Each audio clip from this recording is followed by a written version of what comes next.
Hello, I'm Ghost Stefana and we're back with a new story recap video. Now in this video I'm basically going to completely spoil a video game for you and tell you exactly what happens in the story. To save me saying it every minute throughout the video, I will say now that if you like this video, then your subscription would mean the world to me. I'm only a small channel, but I love making these videos and your subscription makes it all the more worthwhile. Welcome to Fallout 4. Now it's worth noting that this game does have some choice dependent narrative lines. I can obviously only show you my story playthrough, but I will highlight when other options are available. We start the game by creating and naming our playable character. I decided to call mine Dane. I have no idea why, at the time it sounded cool. 15 minutes later I hated it, but by that point it was too late. Dane is an ex-military man who now lives in a nice suburban town called Sanctuary Hills with his wife Nora, which is a set name. Obviously, I would have called her Dane Ella. Alongside Nora, we have our son Shaun, very cute, and Codsworth, who is our robot butler. Basically, your Amazon Alexa in 20 years' time. While kicking back at home, a salesman arrives at the door. He is from a company called Vault-Tec, who manufacture underground vaults designed to protect people in the event of a nuclear war. The salesman tells us that due to our previous services in the military, we and all of our family are entitled to a place in the nearby vault. I think great, probably won't ever need to worry about a nuclear war though, right? 10 minutes later, a nuclear war begins. A news report on the TV tells us so, and we all begin to bloody panic. We run to the nearby vault, which is already guarded by military personnel. Ironically, the Vault-Tec salesman is denied access, but fuck him, we're allowed in. As we descend, we see a nuclear missile drop and destroy the place we have called home. A close shave, but we are alive and now inside the vault. We are given an orientation and handed some rather dashing blue suits. We're told to climb inside a decontamination pod and change into our dashing blue suit. We climb in with Nora and Shaun in the pod opposite. Suddenly, a countdown starts and the screen fades to white, suggesting that we have actually been frozen and the decontamination pod is actually a cryo chamber. An unknown amount of time later, we awaken and hear an alarm citing that a manual override has been activated. We see two mysterious figures who open Nora's pod. The female figure tries to take Shaun, but Nora, confused and still, well, frankly, defrosting, refuses. The man then shoots our beloved wife. Now at this point I may have only known my wife for 10 minutes, but I can say that they were the happiest 10 minutes of my life, aside from the nuclear bomb element. The man approaches our chamber and says, and leaves before we are refrozen. Another period of time passes and we awaken again, with the alarm stating some kind of error has occurred. We get out of the pod and approach our dead frozen wife. We emotionally vow to find Shaun and whoever did this. I'll find who did this, and I'll get Shaun back. We also take her wedding ring to sell on Facebook Marketplace. Through terminal entries inside the vaults, we learn that the whole purpose of Vault 111 was a scientific experiment to study the effects of humans frozen in a cryogenic pod. We exit the vault and discover the world in a decimated state. The nuclear fallout has destroyed the planet. We make it back to a destroyed and empty sanctuary. However, we soon stumble across our old butler, Codsworth, who is still maintaining our garden. Good lad. Codsworth, who is over the moon to see his master, explains that it has been 210 years since the bombs dropped, meaning that we have been frozen for all of that time.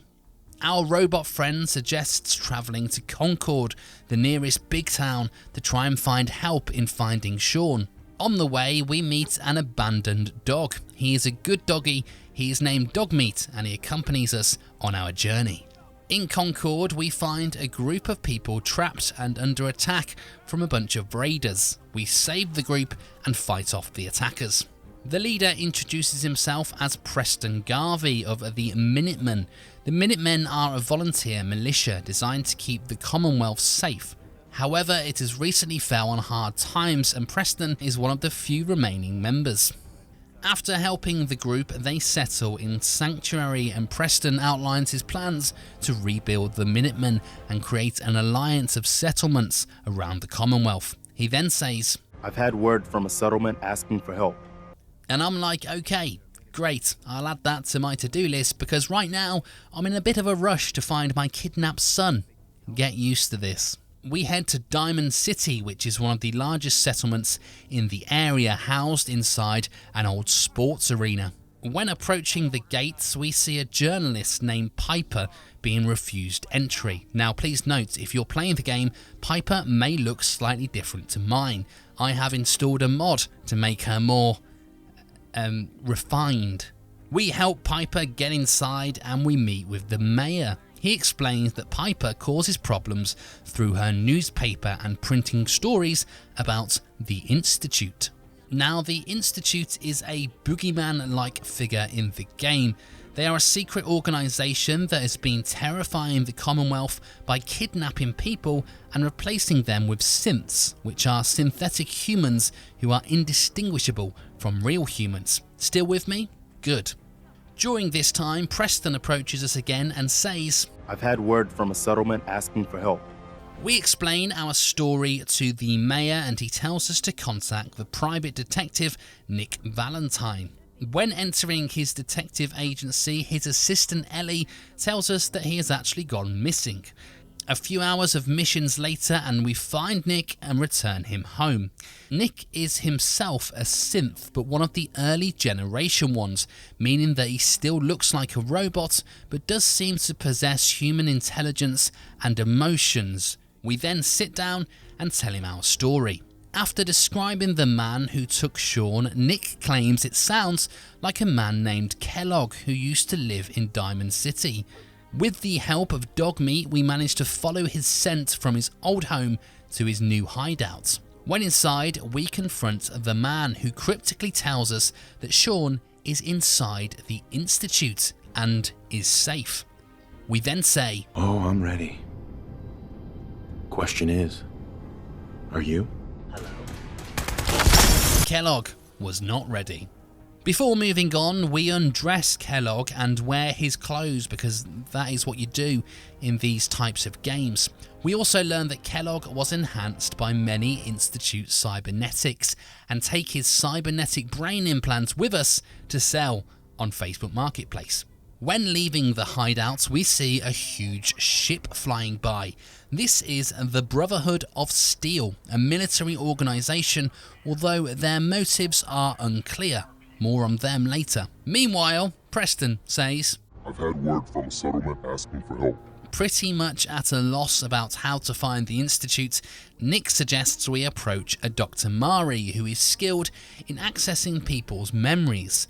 Using the cybernetic brain implants that we took from Kellogg, she manages to recreate some of his memories. We see the kidnapping of Shaun from Kellogg's point of view, and Shaun, seemingly older, being raised by the mercenary. Within the memories, an Institute member arrives and tells Kellogg that they're taking Shaun off him, and his new assignment is to track down a scientist called Virgil who has escaped from the Institute. We learn that Virgil is hiding out in the glowing sea, which is the area directly where the bomb dropped, so it's highly radioactive and is a pretty much lifeless area. We find Virgil in a cave and it appears that he looks like your mum. Virgil is what is known as a super mutant. These are found around the map and are ultra aggressive and exceptionally strong human beings who have mutated. Virgil, however, seems to still be human, bar his appearance. Virgil explains that the Institute can't be found because it is in fact underground, and the only way to enter is via teleportation. To be able to do this, we must first acquire a chip from an Institute Courser. Institute Coursers are basically these guys. Highly skilled and trained operatives which occasionally have to operate above the surface. We track down a Courser and kill him to acquire his chip.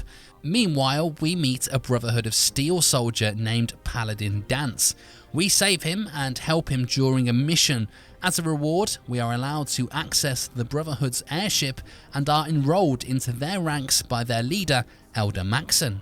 We return to Dr. Amari to find out if she can decode the Corsa chip.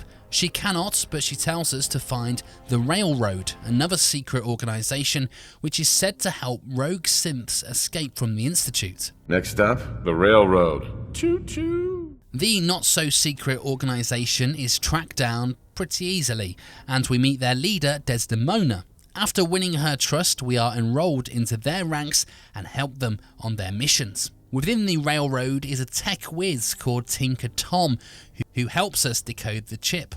With the information from the chip, we return to Virgil, who provides us with the blueprints to build a teleportation device that will get us inside the Institute.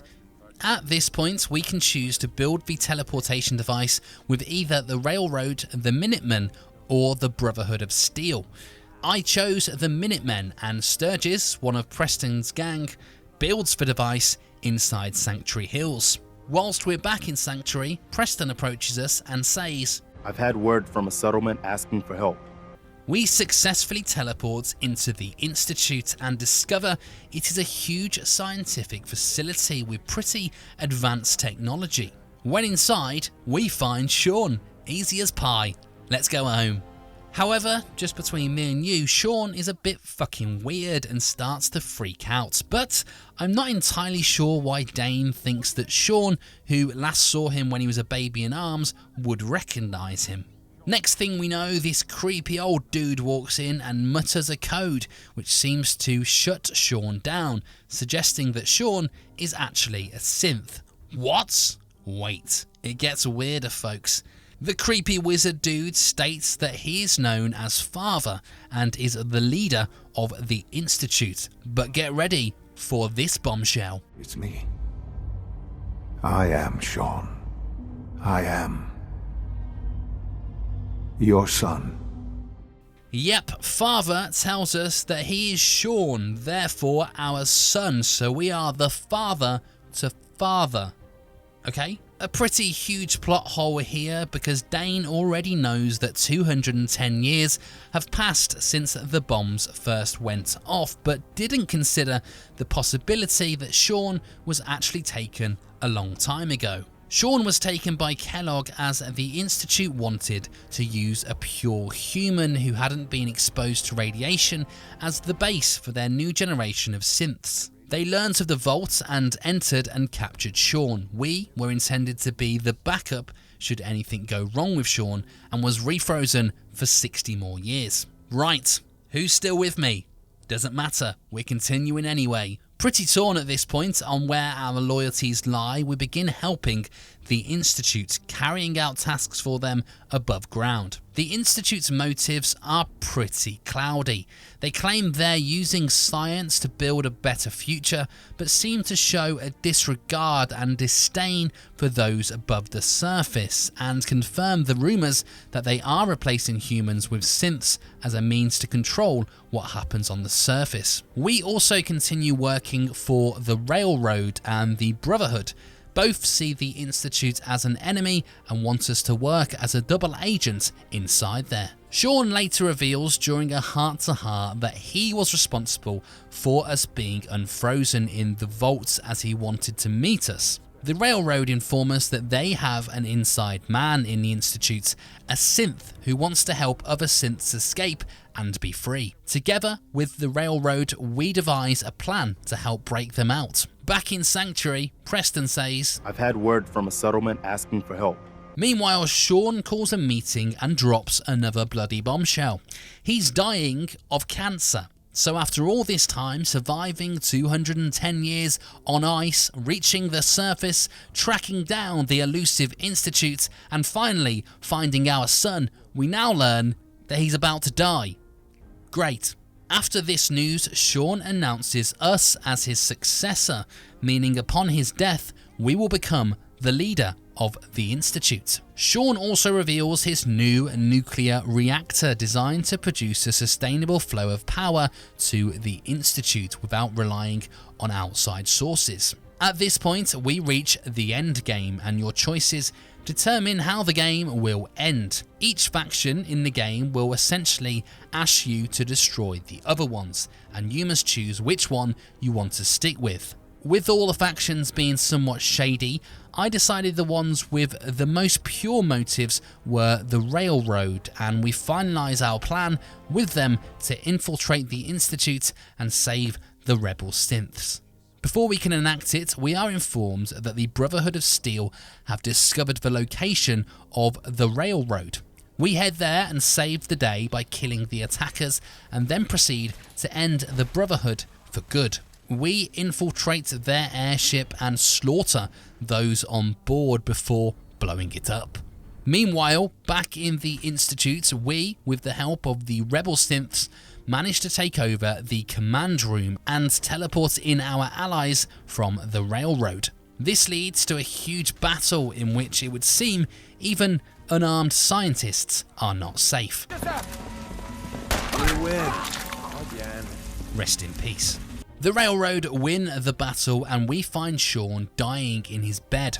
Shaun reveals his disappointment in us before asking to be left alone. He cannot be interacted with beyond this point. Before leaving, we rig the nuclear reactor and are approached by Synth Shaun, who is now like, "Hey Dad, yeah, I know it's you, blah blah blah." He wants to come with us, and I think, yeah, you know what, fuck it, he can work on one of Preston's settlements, shoveling cow shit. On the outside, we find a nice scenic view and detonate the nuclear reactor, blowing up and ending the Institute for good. Something which never really sat right with me. Why blow up all that technology? But still, the game forced us to. The other endings see you side with the Brotherhood and destroy the Institute, and the Railroad, or side with the Institute, become the leader after Shaun's death, and then destroy the Railroad and the Brotherhood. And afterwards, Preston says, "I've had word from a settlement asking for help." And finally, I have a bit of time to help him. That's what happens in Fallout 4. Thank you for watching this recap. For more like this and reviews of your favourite games, please hit subscribe. I'm a small independent channel and I do really appreciate it.